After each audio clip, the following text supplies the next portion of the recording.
Okay, peeps, what's going on? It's Letitia with Barefoot Gardening. I want to taste Malabar spinach. It's my first year growing it. I've heard a lot of mixed reviews. One consistent thing that I've heard is that Malabar spinach is a lot thicker than regular spinach. And so it kind of, in the raw state, has kind of a slimy texture.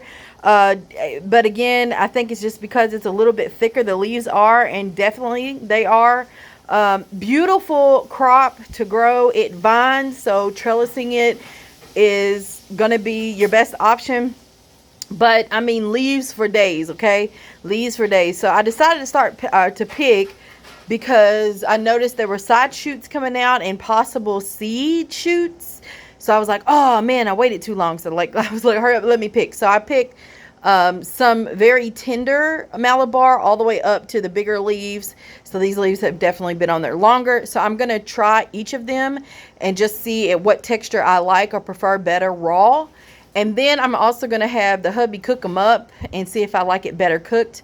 But this is my first time trying it, so I'm just going to go for it. Beautiful, beautiful plant. There's not a whole lot of holes or insect damage. I'm not going to say it's 100% pest resistant, because I did find some, but overall, y'all, you know how pests can get in the garden. This crop, and it's heat tolerant, honey. It's been in full sun this whole time.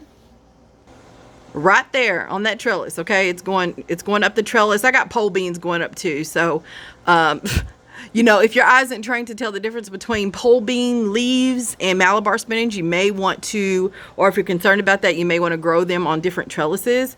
But I mean, you could just, take 30 seconds and look, and you can tell the difference. So I'm pretty sure I got Malabar spinach leaves. Okay, but yeah, I used the arch trellis there to train the vines up, and eventually they go on their own. You don't have to do a whole lot of training. Okay, so let's do the taste test. And I'm going to try the smaller leaf. Okay, so let's try the smaller leaf right here, and just go for it.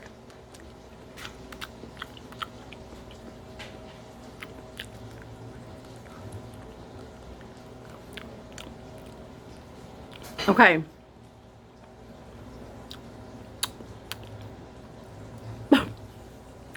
Okay, it's not horrible.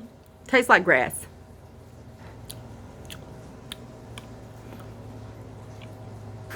Yeah, it's very earthy. Very earthy. I do get the sliminess.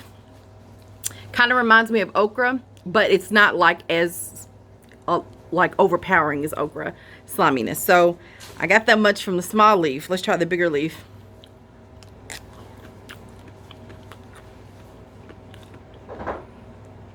Yeah,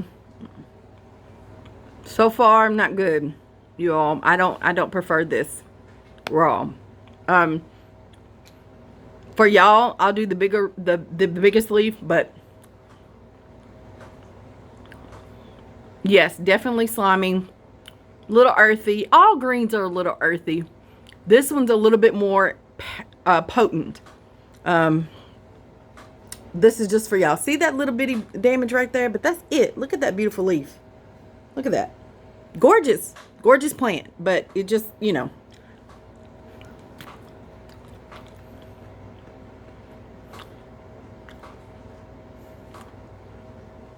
So I don't know if by now I'm just used to it or what. I wouldn't eat this raw. Maybe in a salad. But just snacking, no, never that.